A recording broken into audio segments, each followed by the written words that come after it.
Hello and welcome back to the GorillaBiker, and today we're talking about this, which look, I'll show you close up in a minute, but I snapped the key to the CBF. Now it's all okay, I have a new one by now, but I did kind of contribute, contribute? Which way do you say it? I don't know, you tell me in the comments.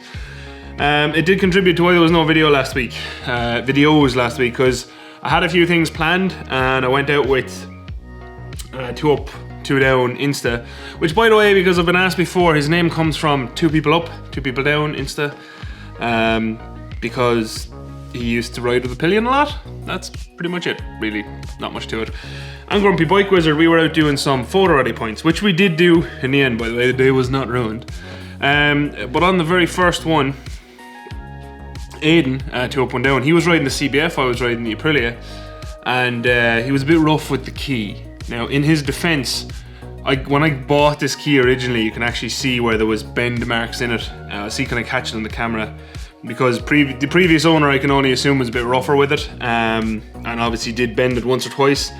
Aiden gave it that last little shove it needed, and then when I opened the top box, which I'll get the barrel in a second, 1 sec. So when I had this barrel here, which is from the top box, I'll show you how to put this back in now in case this ever happens to you.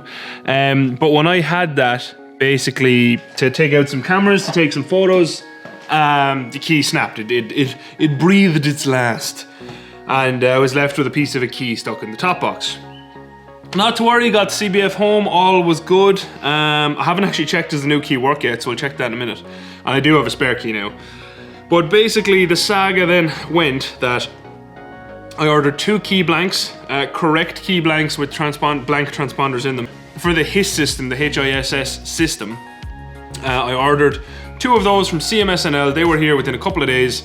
And then I handed the whole lot over to one particular company that needs a shout out. They have no idea who I am, but they were absolutely brilliant to deal with, and that's LockDoctor.ie. They're based down in Waterford. Now, all in all, I think I got the keys today, so the bike was gone for a week, which really is not bad considering I was gone doing other things anyway. Family things, which is again part of the reason why there was no videos last week, but mainly because this bike wasn't usable, and I need this for a lot of my videos that I've planned. It's a very important bike to me and I love it dearly. But basically, yeah, Honda's original keys suck for the CBF. They're really tin at one point, and as it turns out, they're made from cheese metal, a rare form of metal that is in fact edible by mice. And also apparently the barrel from the top box. But anyway, we'll throw that back in a minute. There is another important thing that I want to talk about. I'm coming to Tampa. So this video is out on Tuesday. I'm flying to Tampa in 3 days and Friday. And I'll be there for 2 weekends. Now, I am obviously going there for work. Not obviously. I am going there for work, fortunately and unfortunately, but my weekends are my own. So if anyone has any ideas where to rent bikes, Twisted Road or whatever else, let me know. Is there a way to do it as an Irish person? Because I really want to do that and ride around Florida a bit. Spiff, if you're watching this, I would love to meet up with you as well. And whoever else is in the Tampa area who'd like, who'd like to meet up, let me know. Okay, so to show you first of all, this is where the key broke. Right on the tin bit. Right there, which is really annoying. This is my new key, which looks fantastic. Thank you once again to LockDoctor. Yay! I have 2 of them. I have to get the second one recoded. And now what we're going to do is put everything back together in the top box. And then we're going to try start the bike, which I actually haven't done yet. And I really hope works. On the top box, basically, once you can open it, you're golden. And there's a couple of bits that you need. There's this little washer right there. A little circlip, which you can see now. There's the actual locking piece here, which I've cleaned, and there's the barrel, okay? So to put all this back together looks fairly straightforward. So with the gap, say, on the top, that needs to go through. Nope, wrong. the cap on the bottom. It actually automatically lines up itself. Then we want to put on this little silver washer. And again, they all kind of auto-locate themselves. I'll try to show you that. So that's the rear side. That's the rear side there, okay? So then we put on the washer onto the back of the thing. And now what we want to do is put on this guy, which that would be locked there, I'm pretty certain.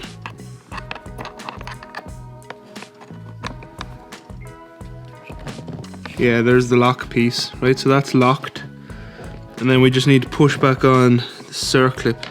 I'm pretty certain this actually goes this way. Yes. So basically, if you look at this, it's kind of scooped, right? So the scooped bit faces out. So the shallower part sits inside. Now I should just put a push back on that circlip. Might need something a bit stronger. Okay, I'll get some close-ups of that in a minute. Now we want to check with the key. That all works as intended. Yes, it does. Great. Now, I would imagine that is where this actually gets bent a lot, is on the top box, because it doesn't actually, if you look, I'm not sure can you see here, but if you look, this actually doesn't go all the way in, and it leaves there sticking out. If I compare that directly with this, that is exactly where it got bent before and eventually led to its failure. So I think I might get a smaller key, a smaller, stumpier, more solid key made up. Anyway, I'm going to throw on the top box onto the bike, and we'll do a test start. And then I will show you. So this is literally the first time I've started this bike. Where's the, there we go, there's the dash. First time I've attempted to start this bike since I got the key fixed. The hiss light should go off. It's off. Woo! We have the CBF back. Once again, thank you, Lock Doctor. Okay, just to show you this really quickly. Now, the good thing about this is that you don't need to worry about. You cannot get this barrel out if it's locked. Okay, so I know people will be like, oh, I am now worried that obviously my barrel can easily be taken out. It can't. If this is in the locked position, which is down here, there's no way to get in behind it to the circlip. And actually, that's something to be careful of, and something to really have extra keys for, because you'd have to change all of your barrels, which would suck. So do keep an eye on that, right? So just to show you, there's the circlip right there. Okay, so you just push that off, the circlip, with the pliers or something. Here's your actual locking mechanism. And as you can see, so the further, focus, the further out bit right here, that faces out, okay? So the kind of inset bit is the first piece in to allow the circlip to sit into it. Then you have that little metal washer piece. That's, I imagine, to keep stuff out of the back of the barrel. And obviously the barrel just sits in through from this side. So all in all, quite an easy job to actually get that out once you're able to open it. Now luckily, the key broke off in this barrel, and luckily I was able to unlock it and everything else, and to be able to slip out that barrel. But that could have obviously went worse. Anyway, let's have a quick chat about everything else, I suppose. So, I suppose to cover this off, because I know it's going to be a topic of conversation, do I see this as an issue with the CBF? I actually do. I think these keys are a shit design. The fact that they're so thin, so like, see right here, that's where it snapped. It's so thin, and it. Oh, I'm spinning the bike on the center stand. Oops. Anyway, that was felt weird. It's a crap design. Now, the other thing I want to show you is, right, so I didn't get this key recoded because I didn't need to. Recoding costs money. You pop out this bit to see the transponder, so I will show you that really quick as well. Just again, so if this happens to you, you know how to just swap the transponder out your broken key into one of your new blanks. Now, I do have to get the other blank coded because I only have one key. Franklin never gave me the second key when I bought the bike, even though there was apparently one spare, but I never got it, so hopefully no one robs the bike someday with the actual key. That'll be awkward to explain to the insurance company. But anyway, I do see it as a problem because I've been asked a lot about this bike. You know, do you see any major faults? I personally don't. Like, the stator is a default. Yeah, but it's not really a big one. They don't fail that often. You know what I mean? Like, you're talking, most people who give out these bikes would say, oh, I've like 11,000 miles on it, I've owned it for 6 years, and I hear the stator might fail at 25,000 miles. Don't worry about it. Don't worry about it. Even like, I commute on this thing all year round, and if it happens again, it happens again. What's the big deal? You know, just change it. They're a consumable part.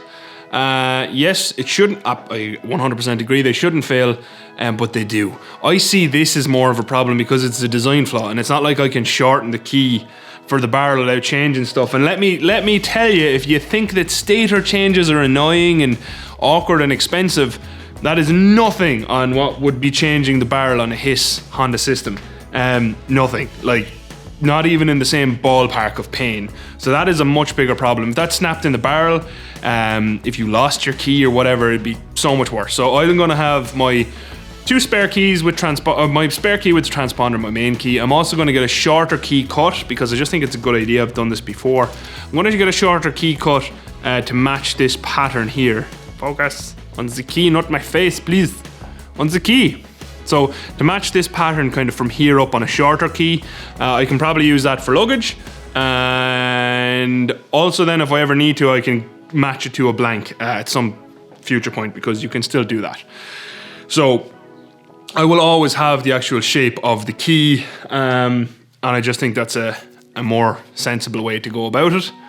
Yeah, and I'm just gonna show you where you get the transponder. So this is my old broken key. No one cry, I don't really care about it. But basically, you want to probably be more careful than me, but like I said, I don't care anymore, so. You want to get in under, can you see where I'm going here? So the shiny side, that's the matte side, okay? So not there, that's all single plastic. The shiny little partition-y guy here, that lifts off, so I'm going to do that off camera because it's actually hard to get.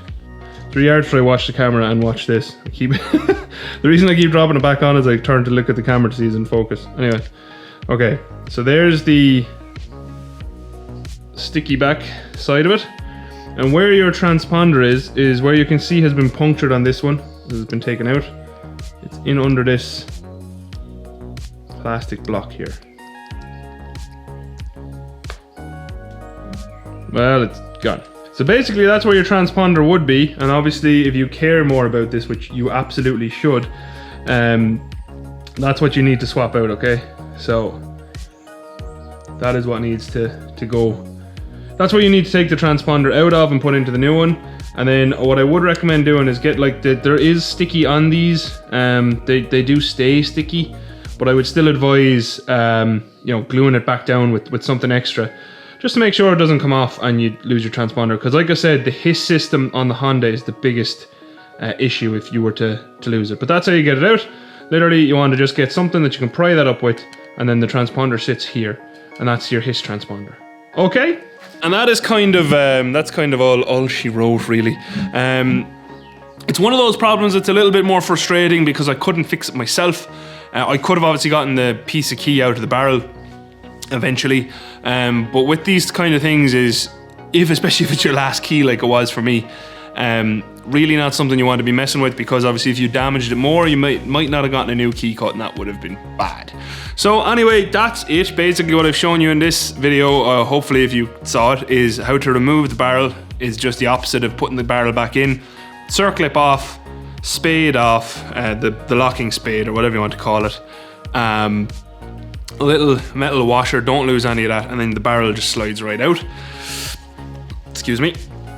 And then your key, obviously be careful of your keys. If you don't have a spare, get a spare. That's how quickly things can go wrong, and that would not be good.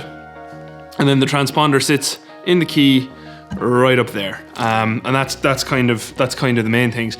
And then yeah, other than that, I'm coming to Tampa for work, but I will be there at weekends, and I'll hopefully get a spin on a bike. And actually, yeah, looking for advice, should I bring my own helmet? I'll probably just bring my GoPro, and I'll bring the 360 cam just to have two things to use.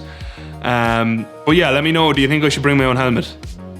Let me know in the comments, because I'm not sure, can you rent a full face in Florida? Is that advisable? Is it expensive? Should